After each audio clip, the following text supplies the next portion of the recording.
Hey everybody, welcome to CirdecSongs and yet another CirdecSongs interview. If you would be so kind, please subscribe to my channel, like the video, and comment, because the gentleman I have before me is going to give us plenty to comment on, I guarantee you. He is a composer, he is a musician, he is deeper into music than most of us should ever be. He's in Emerson, New Jersey, and his name is Chris Opperman. Chris, how are you doing today, sir?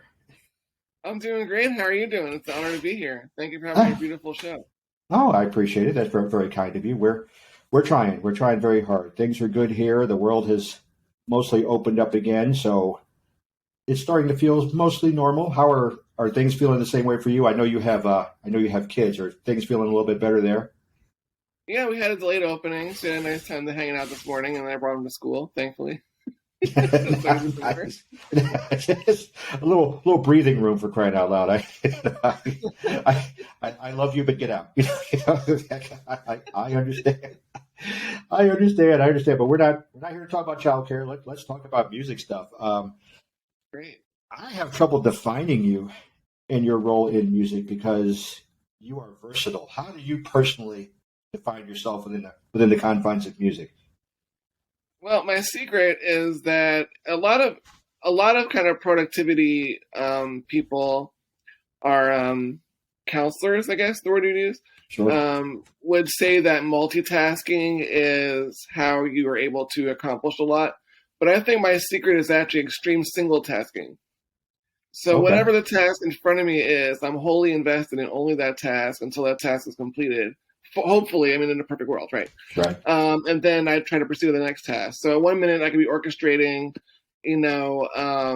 music for a video game concert, orchestra concert. The next moment I could be consulting for my producer or artist clients. The next moment I could be teaching about music composition in the kind of more traditional classical way. So, it's not really, I guess it's like brain switching, right? Like I just switch around from task to task. That is interesting, and I don't think I know about the video games. I have to get into this. I'm a child of the Atari. So what video games have you got music for? Well, there's one coming out this summer, I think, called Y2K. They're doing like an expansion pack, and I wrote one of the boss themes for the boss fight, and my friend and compatriot Kurt Morgan played bass and mixed it.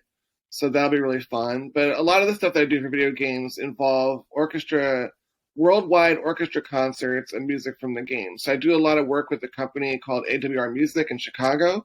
Right. And I worked on the Final Fantasy VII Remake Orchestra World Tour, the Final Fantasy 35th Anniversary Distant Worlds Music from Final Fantasy Choral World Tour, the New World Chamber Music, Intimate Music from Final Fantasy World Tour. And then there's other projects that are not Final Fantasy related. They're going to come out soon. Recently, I worked on the Beach Boys' first ever orchestra tour. Oh, wow. So I wrote orchestrations for songs like "Wouldn't It Be Nice" and "Good Vibrations." Okay. And we had a concert at Carnegie Hall with John Stamos playing drums. I remember he joined them a while back. Yes. Yes, that was pretty interesting. But yeah, that's one of the things that I do recently. I work on a lot of tours. That's really cool.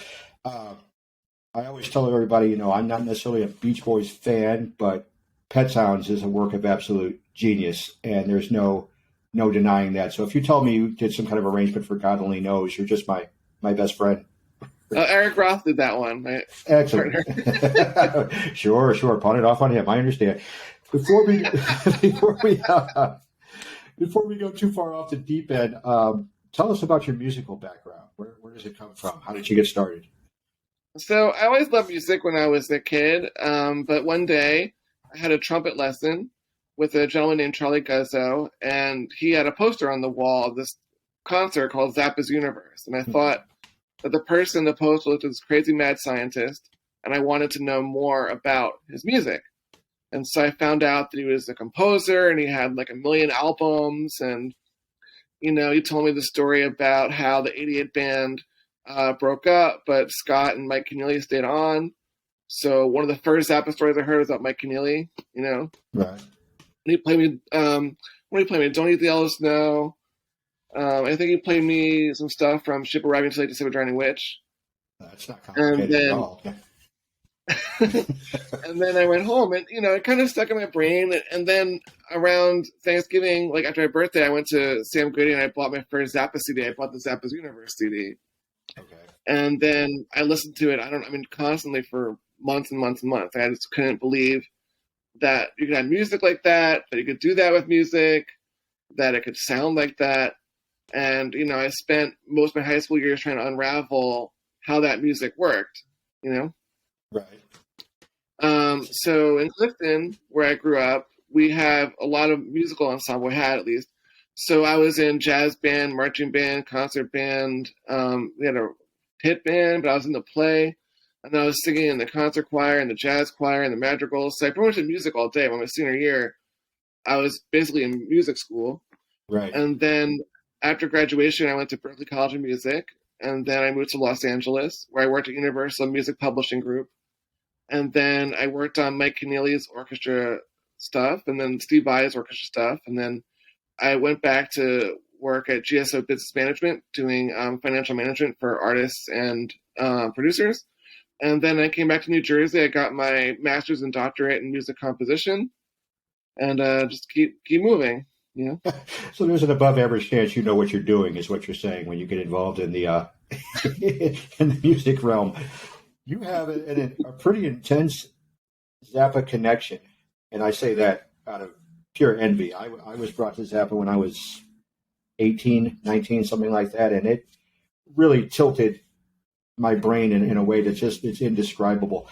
How do you even begin to attempt to describe Zappa to someone who doesn't exist within that realm?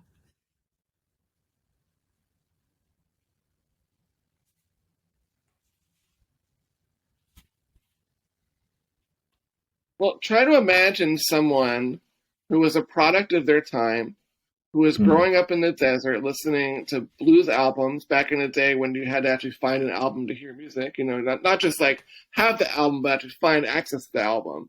Right. And a huge imagination and intellect. And then imagine what kind of music they would grow up to make. And then you get Frank, right? And he's also influenced by all the things that are happening around him. Sometimes I think people put Frank in that kind of like a outer space bubble.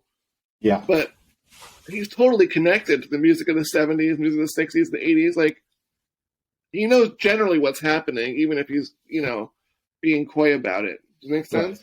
Right. Makes perfect sense. Makes perfect sense. I discovered you. I was introduced to you by way of an album called Chamber Music from Hell. And I didn't really know you musically yet. And the first thing that popped in my head is like, oh, this is Jazz from Hell. This is Zappa. Tell us a little bit about that. How did that come together? Because it takes a unique mind to assemble something like that. How did all that come together? So a long time ago, I was working on a project called Studio House, and I needed a mechanical license for the song Blessed Relief, because my band recorded a version of that Frank Zappa song. So I followed all the proper channels, and I was put in touch with Kurt Morgan, who was working for Gail Zappa at the time. And we got all that taken care of. And Kurt and I stayed kind of in touch, stayed friends for a long time. And, we would like just chat online and goof around, talk about music, you know what I mean? Like friends do. Right. And one afternoon, I was talking about, something about how I would like to have better performances of pieces that I wrote. Right. And he asked me to send him something. So he kind of dummied up this demo version of a piece, Composition 5, I think it was.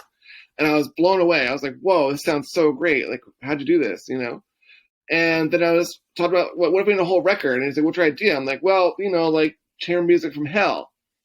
And the idea was that I could tell him in those 4 words what album I wanted to make. You know what I mean? Like, we're going to make a totally electronic rendition of a lot of my chamber music and kind of go from there. But, Kurt did an awesome job with the, things evolved over time. So I'd add pieces. We added the Owl Flight percussion piece. We added the rock piece with Mike Keneally playing guitar.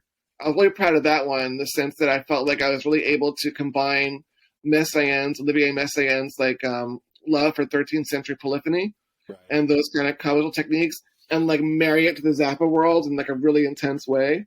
So the way a lot of Frank's vamps are built, they're built to repeat in kind of odd meters, right? So like watermelons, I think in 9, and there are others that are in like 11/8, and they kind of cycle. And I was like, what if I could make one that fits sonically, but wasn't actually in time at all?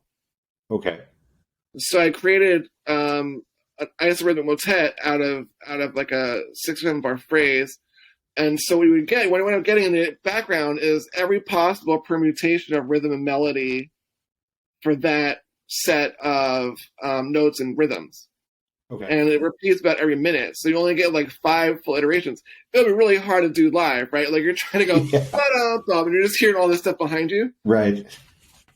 But, you know, in the studio, I could pre-prepare it. And then, you know, Kurt and Ryan played drums and bass over it. And then we overdubbed solos. We got like a few good takes. And so Sheila Gonzalez did a version. And Mike Keneally did a version. And my friend Andre LaFosse did a version. But what I like about it is, what I'm proud of is that I was able to conceptualize something like that and then execute it, you know? That is impressive. It's very impressive. There's so much intricacy. There's so much going on in music like yours and in Frank's music or Steve Vai or Mike Keneally. Are you able to connect with, for lack of a better phrase, more mainstream type sounds, more commercial type music, or does that get boring to you? Because from where I sit, I can handle it sometimes, but odd meters aren't odd to me anymore. They're just meters. So how do you feel when you step out of that and you listen to something that a teenager? Well, I mean, I think the pop music of today I have less connection to. Like I hear a lot of it. I teach a music business course. My students tell me about a lot of pieces that are cool today. Right. I have a lot of clients who produce like top 10 hits and stuff like that. But it's a sound world I don't think I'm a part of. Like I feel much more akin to the music of the 80s and 90s, 70s, 80s and 90s, like where you have like traditional bands playing actual parts.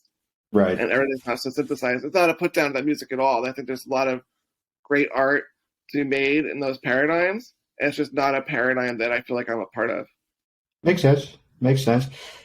I guess it helped me that I came from Stax, Motown, you know, that kind of thing, where the sense of groove was already there. But your realm is like I said, it's different. How do you define your approach when you sit down and make a composition? Like what was the EP you just made?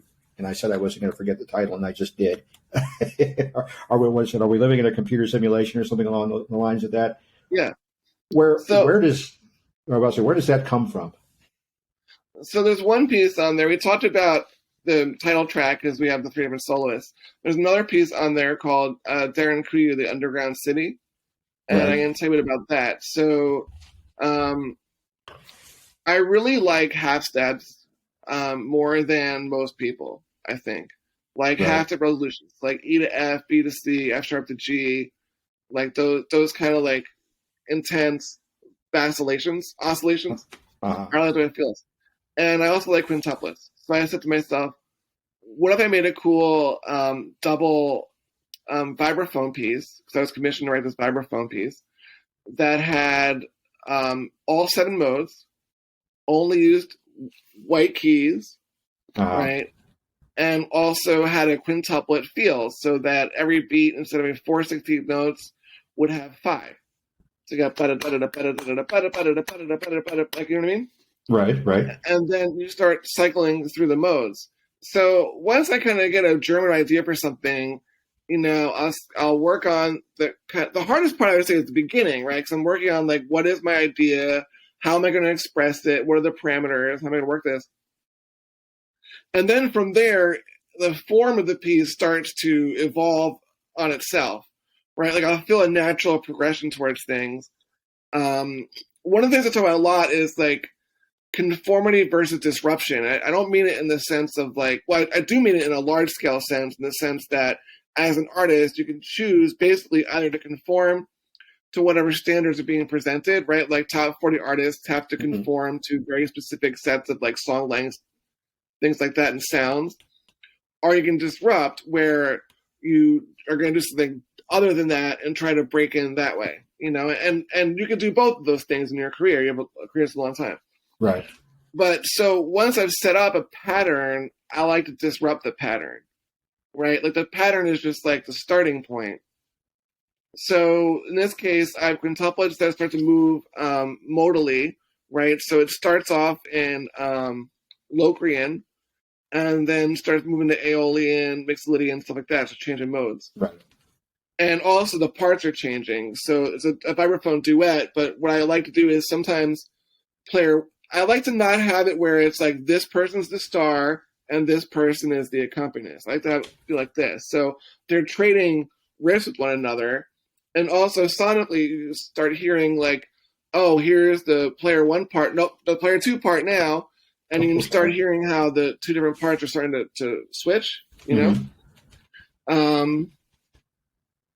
So then, disrupt the pattern in such a way that the piece feels interesting. So what I don't want is where you can go like, okay, I know what the next moves are going to be, right? Like it's a lot more fun if you're like, okay, the next move is probably going to be this, but then you get something just different enough to be like, whoa. And if you make those choices enough times, by the middle of the piece, you've really gone somewhere, and then you kind of bring it back. So sometimes I'll recapitulate, sometimes I won't. But I would say it depends on the piece. Other pieces have different parameters. Composition 5 from Cheer Music from Hell, that was created all through chance. There's chance music. So I had a set of dice I got for Christmas that had all 12 pitches on them. And so I would roll dice to determine different parameters. Like I'd have this many 16th notes in this part, and then I'd roll the pitches. And it sounds like I just abdicated all responsibility for my piece. But the most important thing I learned from it was that even if you say, like, you have a third-party generator telling you these are the pitches I'm using, these are the rhythms. Right. That is like the basic of what music is, right? Like, you still have to decide, like, how they're going to phrase it. Is it going to be fast? How are you going to articulate it? What kind of sound are you going to have? What kind of special effects? Is it going to be loud? Is it going to be soft? You know what I mean? Right. There's so much more to music than just rhythm and pitches. So what I found was in that piece particularly, I had different procedures for each movement, and then the last movement I combined all the procedures. But that the composer even has, you shape the music.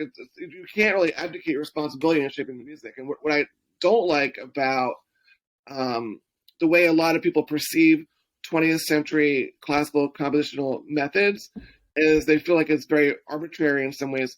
But if you actually do it and do it well, you're going to find that it's not arbitrary at all, that it's a great challenge to make these things sound cohesive, Makes sense. Have I mentioned how much I love the way your brain works? It's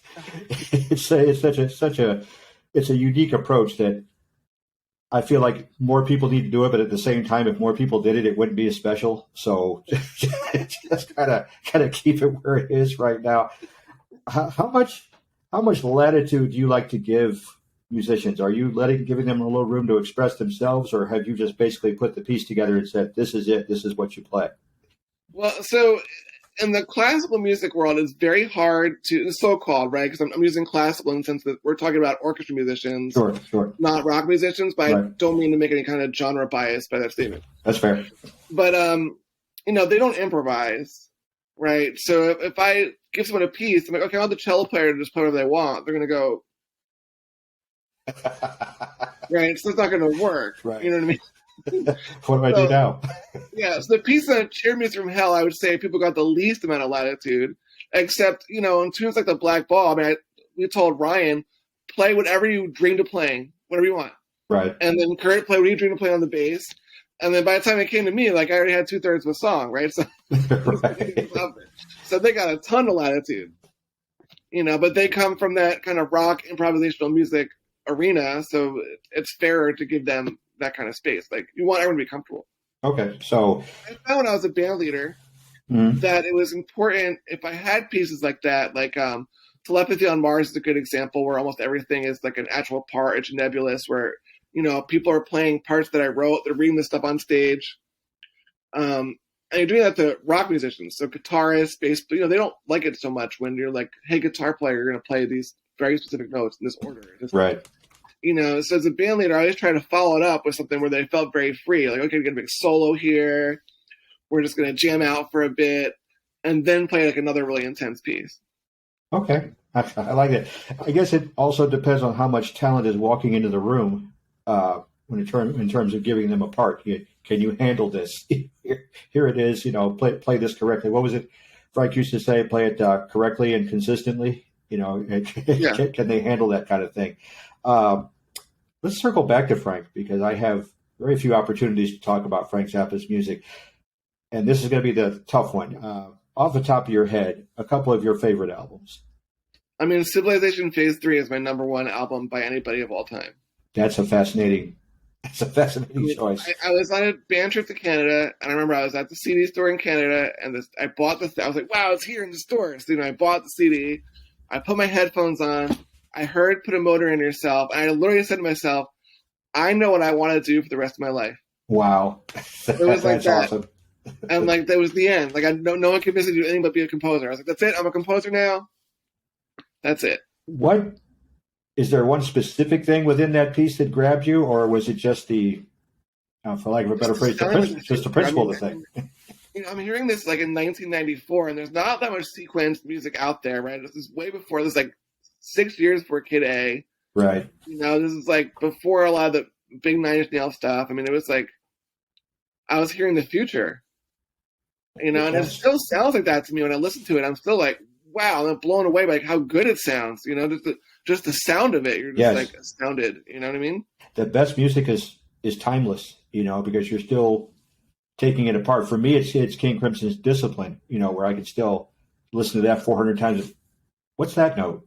Where did that come from? Especially after Steven Wilson remixed it. I'm like, I don't remember hearing that.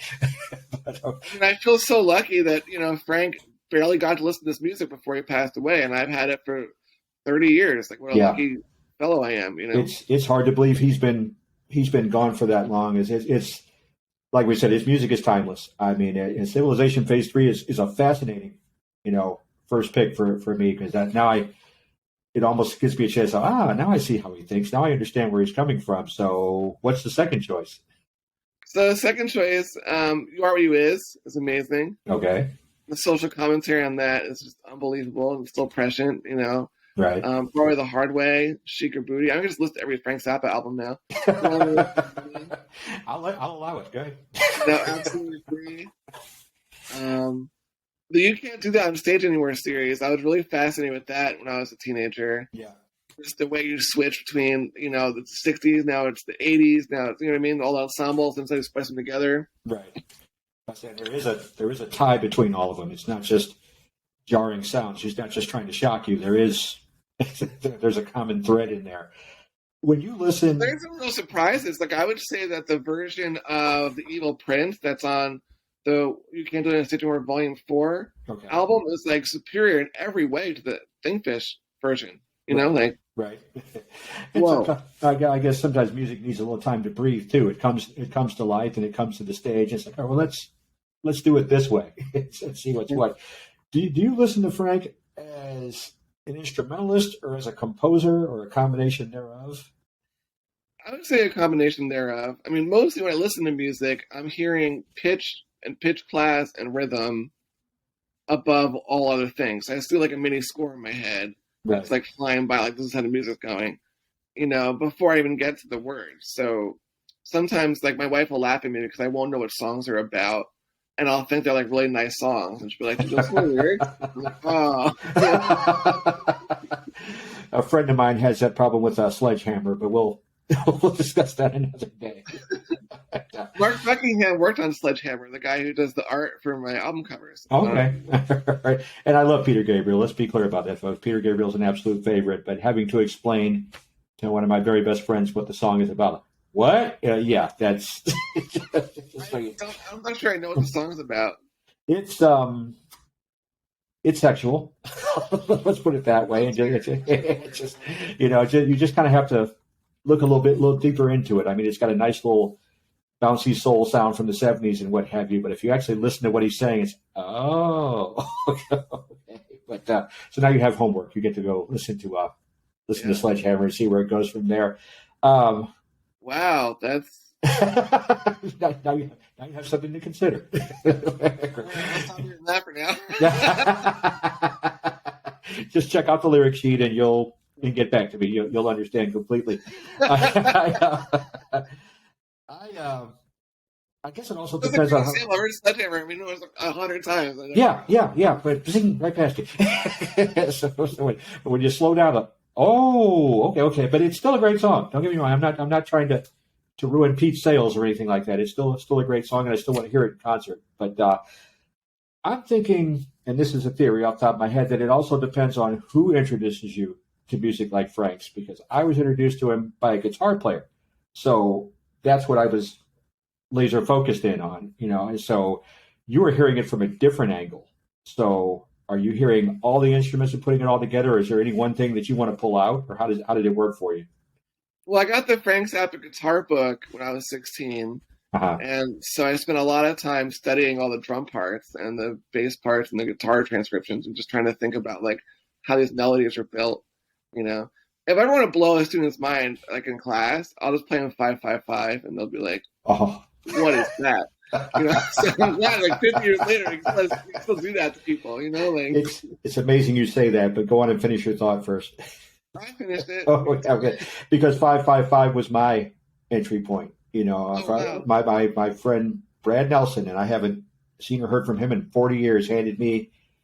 Well, he was playing his own copy of "Shut Up, Play Your Guitar," and that was the very first thing I heard, and my brain just kind of started to leak out of my ears. Like, what's happening right now? I don't. That's live. That's a live improvisation. Yeah, that is scary to have that kind of thought process, let alone that kind of talent level. And that's just otherworldly. Any other albums stick out for you? I'm just trying to think about like the day that they played up the first. I was like, "Hey guys, I got this new tune. Check it out." And that's what it is. And meanwhile, the band's sitting there like, "Okay, we can work with that. Sure, let me go figure out a drum part real quick." But I would think, and you can tell me whether you agree or not. I would think that if you're in Frank's band, you already have some of that mindset. That something like that, it would shock you very briefly before you started saying, "Oh, okay, I know what I can do to something like that." Is that how your mind works? Well, if you look at Frank's band members more and more as why am my computer making noise? Don't do that. I don't know. More and more as he gets more famous or infamous, I guess. Yeah. He has more and more fans in the band, right? So there are people who are already like ready to go. Like they've spent their lives preparing to be in Frank Zappa's band. So I think, they're just like had the best gig ever, right? Like, Right. Do you get frustrated by people who can't quite grasp it at times? Because I get that they don't get it, but at the same time, I wish they would try harder. Do you ever have any feelings like that? We live in a world where so many artists are just lip syncing. Yeah. And everything is totally phony. And they're all playing along with tracks. So I can totally understand why you wouldn't understand Frank if that's how you experience music, right? Like you haven't actually experienced like people really singing or playing, Right. That makes sense. I'm always laughing, like watching a performance, and the person moves the microphone, but nothing happens with the sound. Oops. The equivalent of like if I was going to go play football, and every time I threw the ball, I threw like an 80-yard pass, and then got a touchdown. Ran and caught it, and then got a touchdown on the other end. It's like, hang on a second. And I get when people, I get why, like the Super Bowl halftime show. I understand why it is what it is. I understand the necessity to have the tracks and things like that. But people are so basic to me sometimes, and it just frustrates me. It's like, can you open up just a little bit? Can you explore this angle just a little bit, or coming from a different angle where people get stuck? And I'm on a diatribe now, but people, I have friends that say they love progressive rock, which is fine. I love progressive rock too, but all they talk about is that 69 to 74 golden age. It's Magma or Van de Graaff Generator or Camel or what have you. And I'm like, those are great, but can we get to the 80s, to the 90s, to now where there's so many great bands out there? Who is carrying on? See, there was a question there. Who's carrying on to your mind, Frank's legacy, or something along the lines of what he did these days? You think? Oh, Frank's legacy. I mean, I feel like I am in the sense that I decided I'd be a composer and be my own kind of composer, right? Like Right. Frank's, it's about self-expression and self-identity. So I feel like anyone who's kind of exploring music in that way is going to be some kind of at least spiritual successor to Frank, you know. But I don't think there's I don't know anybody who has all the parts of Frank, right? You have the like amazing satirist, and I mean that in a traditional sense. Like Frank offers alternatives, right? It's not just Right. like we watch a show and make fun of everything and everything's stupid. Like Frank actually offers like actual practical advice. Now things are different. Well, I mean, it's maybe not practical all the time, but like at least actionable, right? Like you Right. can do these things. And then you have the insane musical genius. Then you have the compositional chops. Then you have the guy who like can like do all the gear, all the audio gear and stuff. I have no clue. I'm totally missing from me. Like I have to have people like Kurt to like get me through the gear thing. You know what I mean? Right. But he's pushing the gear too. It's not just he like knows how to use it. He knows like he's like, you know, how to make it better and what kind of things to do and sonic solutions and all that kind of stuff. And then, you know, you have Frank the statesman, right? The kind of quasi politician Right. who understands how to communicate with, you know, a wide audience all at the same time. And Frank is an incredibly multifaceted individual. I don't know anybody who has all those pieces. Steve comes probably the closest, you know, but no one Right. has the whole package. This is true. This is true. And when you mentioned Frank the Statesman, I immediately went back to the what was it? The Parental Musical Resource Center hearings, PMRC, back in the '80s, where people had the wrong first impression of Frank. First of all, the big mustache, the shaggy hair, and all that kind of stuff, the weirdness, and they think, all right, well, how much dope is this guy doing? And Right. I get to say none. Because it doesn't work that way. The chemical alteration does not make precision performance guy. Exactly. And then to sit before a Senate committee hearing and just to articulate, you know, brutally, honestly, frankly, and correctly, you know, the state of music and why musicians should be able to express themselves the way that they do. There just aren't that many human beings walking around on Earth that can do that kind of thing. Well, just the sheer guts you need to take the testimony of senators saying all the things that they don't want said in rock songs and then putting it in a rock song. Right. I mean, like he went out of his way to make enemies out of these people. That's what we call gall right there. You know, or someone else might say that's cojones, you know, and it's the same principle. He's willing to go into places that other artists are, you know, where angels fear to tread, you know, that kind of thing. And even I, when he got deeper into the politics, I'm kind of like, Frank, I really want to hear you play a guitar solo. Could you could you do that real quick? But I understand the necessity, and the older I get, the wiser, you know, the wiser that seems. As a teenager, like probably the hard way. Then you come out of that, you're like, wait, are the Republicans and Democrats both terrible? You know what I mean? Like, there's like one party, and you know what I mean? Like, yeah, you're kind of wandering around like, this can't be good. I don't understand this. Yeah, like I have a choice. This person doesn't like, or this person doesn't like. Like, uh-oh. It is craziness. What are you working on these days? What are the forthcoming projects? So right now I'm working on a solo piano album called Still Waters, and I felt like after, you know, Chair Music from Hell is probably the farthest out, most bonkers thing I've ever done album-wise. Uh-huh. So I thought we better pull it way back and make something really gentle and kind. You know what I mean? I call them palate cleansers, but yeah, palate cleanser. Or the reboot. You know? I mean, first it took me like mostly 10 years to write all the pieces. I'm like, people don't want me to be gone for 10 years. You know what I mean? That's too long. Right. But also, just I felt like the audience deserved a treat after that. It's like, everybody just, you know, it'll be okay. Just sit here and listen to this part. I understand. The solo piano, I admire people that can do that, solo piano or solo guitar and whatnot, because you basically have everything going in two hands. How does that feel in your head? What kind of approach do you take when you do something like that?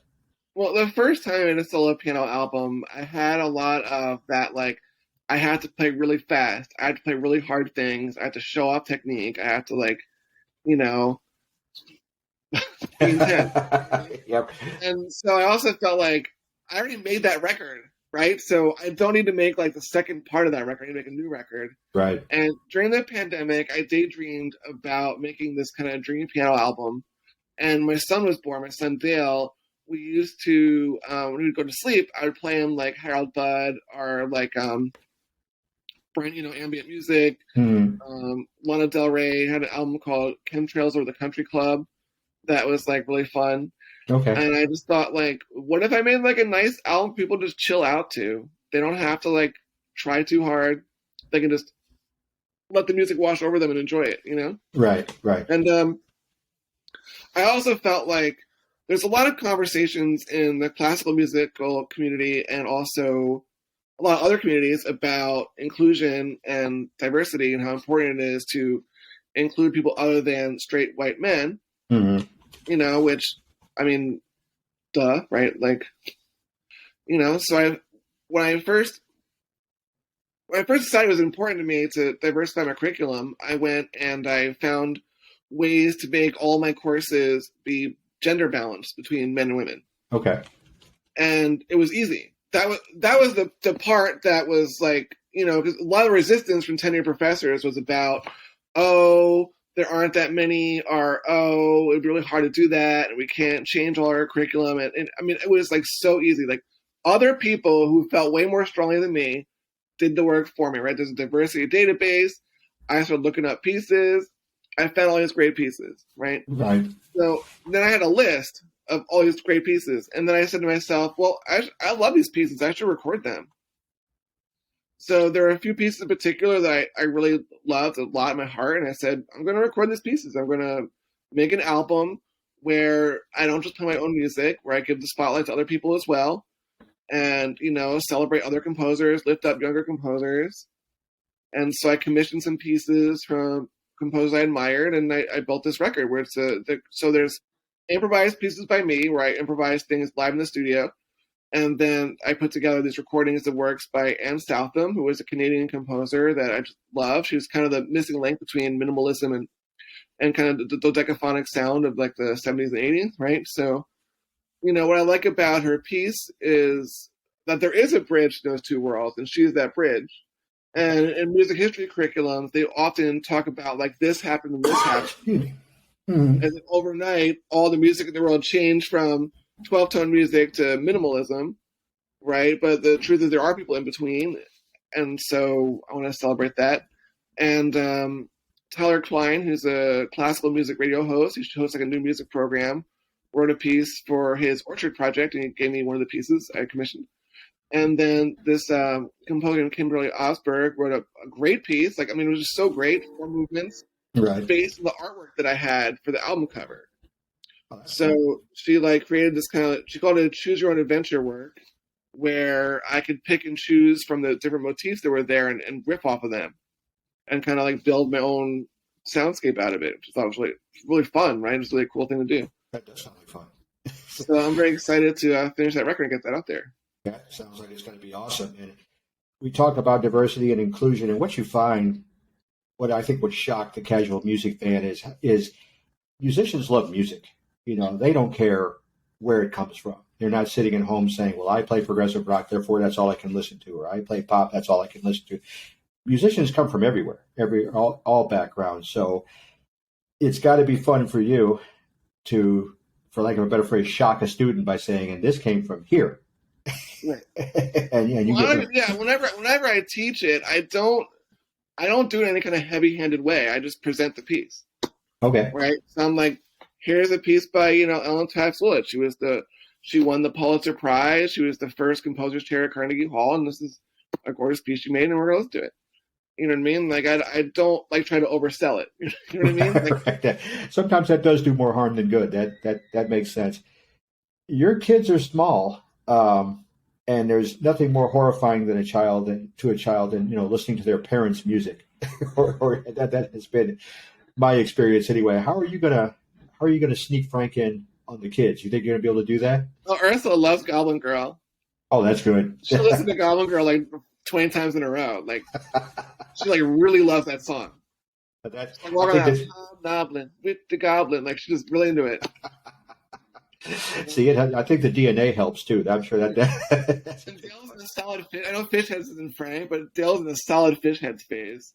Okay. Like him and Ursula just started singing fish heads together, like around the house. It's very funny. That's great.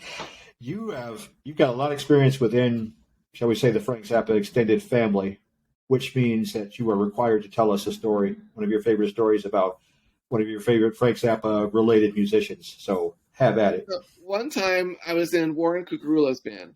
Uh-huh. And for those of you who don't know, Warren Cucurulo is in Zappa's band. There's in Missing Persons, then Duran Duran. Yes. And we were doing like a missing persons kind of.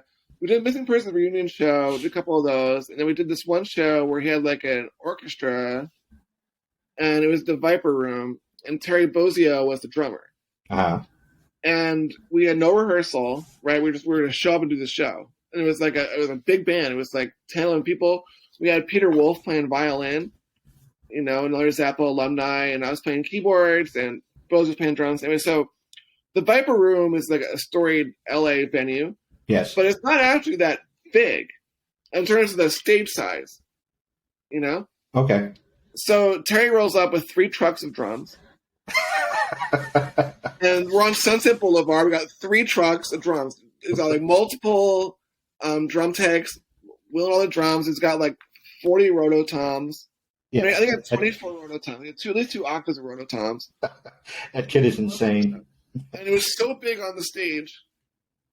The rest of the band, we were just like, forget it. There was a monitor here in my head. I'm wearing like an opera mask, and my head's tilted, and I'm playing this way the whole show. Oh, good grief! Only space I have. That's it. No complaint. I'm not saying it's a complaint. I'm just saying that's what it is. All right. And so we're playing the show. We decide we're gonna, play the Black Page.